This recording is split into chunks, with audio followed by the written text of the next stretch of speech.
ang new Surf Liquid Detergent, Clear Anti-Dandruff Shampoo at Pond's White Beauty. Ang saya ng usapan, salina sa kwentuhan. Starbucks, every day on the way. Starbucks, what you say, what you say.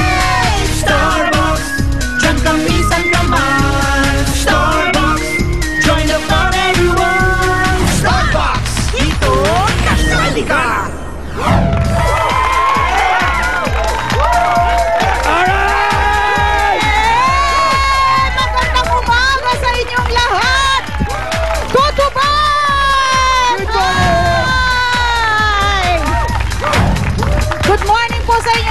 Good morning, Pilipinas! At good morning sa'yo, Papa Jack. Good morning, Mama Ali. Magandang umaga po sa inyo lahat.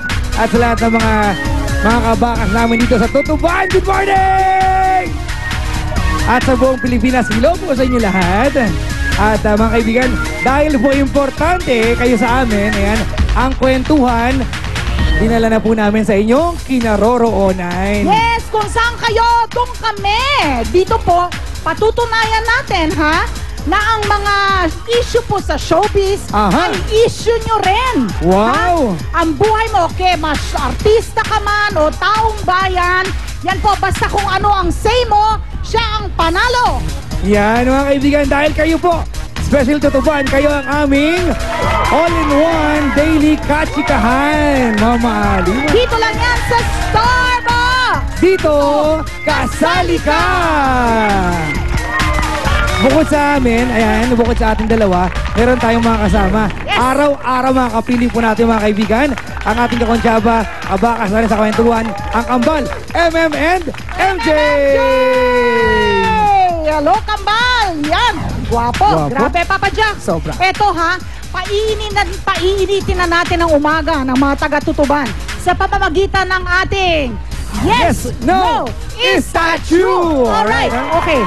Tignan po natin kung ano ang opinion ninyo ng bawat isa sa inyo sa mga pinakamainit na issue ngayong linggo. And all you have to do is to do the yes or the no movement. At kapag sinabi namin is that true, yes, post ka. no. Wala nang gagalaw. At pipili po kami ng pinaka-interesting na yes or no post. At kailangan i-depensa nyo ang inyong sagot. Bakit yes? Bakit no? Alright, Mama Ali. Yes. Issue number 1, mga kaibigan, Marian. Spoiled daw kay Ding Dong. Marian Rivera. Marian Rivera, oo. Sa panahon ngayon, tama ba na galante ang mga lalaki sa mga babae? Okay. Tama bang galante ang mga lalaki sa mga babae?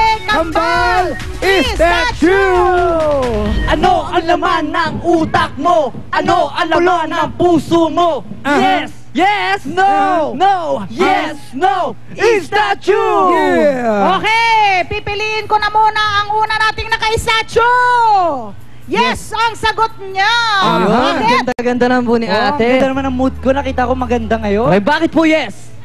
Kasi po dapat lang talaga maging spoiled ang babae sa lalaki para manatili yung respeto nila sa babae. Yes, Punta na tayo sa ating pangalawang issue. Angelica Jones at Ilyak Diaz.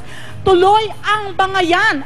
Tanong, naniniwala ba kayong nag-date talaga sila? Hey! Ano ang laman ng utak mo? Ano ang bulong ng puso mo? Yes! Yes! No! No! Yes! No! Is that true? Yeah. Sa no naman ako, no. Eto, no. Ayan, kambal, no daw, no daw. Ayun. No. Okay. Bakit naman po no? Hindi ako naniniwalang nag-date sila kasi kung nag-date sila, dapat gentleman enough yung lalaki para igalang, para hindi niya awayin. Ngayon, inaaway niya, di ba? Nag-aaway sila. Siguro, walang namagitan sa kanila. Wala silang past, kaya hindi sila nag-date. Walang history! Yan isa generally mga kaibigan, hiwalay na. Ayan ha, nang hihinayang ba kayo? Hey! Ano ang laman ng utak mo? Ano ang bulong ng puso mo? Yes! Yes! No! No! Yes! No! Is that true? Nangihinayang pa kayo sa hiwalayang. Eto, itong naka-orange, ang ganda ng ngiti. Matagal na silang may relasyon, dapat ipagpatuloy nila yung relasyon nila. Diba? Tama, tama po. Pagpatuloy na lang daw. Pagpatuloy. Sayang ano, hindi ko alam kung ano, bakit ba ang punot, ano ba ang punot dulo kasi ng hiwalayan ng Jeneline at Dennis na yan? Eto mama, bulong-bulungan lang naman. Anong ba? Selos? Oo. Nagselo si Dennis. Natulog daw ang ex ni Jeneline na si Patrick sa bahay niya. Ha? Natulog si Patrick Garcia sa bahay ni Jeneline. Bueno naman yun, meron naman silang anak kasi. So, sumalo, ayaw talaga ni Dennis Trillo, Siyempre, no? magsiselos naman. Oy, pero yan ay haka-haka, di ba? Haka-haka lang po yan. Wala pa yung, Nasagap lang, ma'am. Nasagap lang natin yan. Alam mo, akmang-akma yung Dennis, Jeneline, Patrick, triangle na yan. Ito, ang ating issue for the day. Naniniwala ka ba na ang best lover, mga kaibigan? Ayan ha. Tama ba, ayan, na masusukat ang tindi ng pagmamahal sa selos, mama? Nasusukat ba ang pagmamahal sa tindi ng iyong pagsiselos? Yan ang ating issue! Ayan, Mama Ali, may sagot agad yung ating mga kapuso dito sa Tutuban. Itaas na ninyo, mga kaibigan. Kanina, sino pinasulat natin sa kanila yung mga opinion nila, Mama? Ayan, ito, mababasa natin, no? Ayan. Okay, syempre ako, meron na kagad ako mapipili dito. Alam mo, nilapitan ko anong pangalan po ninyo? Milagros Balina. Milagros. Gaw. Ito naman, bakit ka naman nagselos? Nagselos ka ba? Opo. So, ang pagselos mo, tindi ng marka yan ng pagmamahal. Napakasakit po kasi kinuha niya batang-bata kung kaya na matanda na ako bago pinalitan. Kayo po ba ipaglalaban nyo, gagawin nyo ang lahat para mabalik sa inyo si Mister? Opo, hanggang kamatayan. Naku! Alam mo, ang selos ay tanda ng pagmamahal, Papa Jack! Oo nga, pero eto, hindi siya naniniwala ng sukatan. Bakit po? Hindi po ako naniniwala na ang selos ay sukatan sa isang pagmamahal. Dahil sa selos na yan, muntik na ako nawala ng mga anak at nawala pa ako ng mga kaibigan dahil bawal makipag-usap kahit kanino dahil sa selos na yan. Ay, Mama! Matindi ang kanyang pahayag. Hindi siya naniniwala ang pagmahal mo ang tao. Dapat nagsiselos ka rin ng pantay sa pagmamahal? Naku, nag-uumpisa pa lang tayo, Papa Jack. Painit ng painit ang ating usapan dito. Sample pa lang yan kung ano matututunan at mariringgan natin. Yung ating mga kabakas dito. Mamaya pipili po tayo kung sino yung pinakatapat, pinakatotoo, na talagang damang-dama mo yung kanilang opinyon.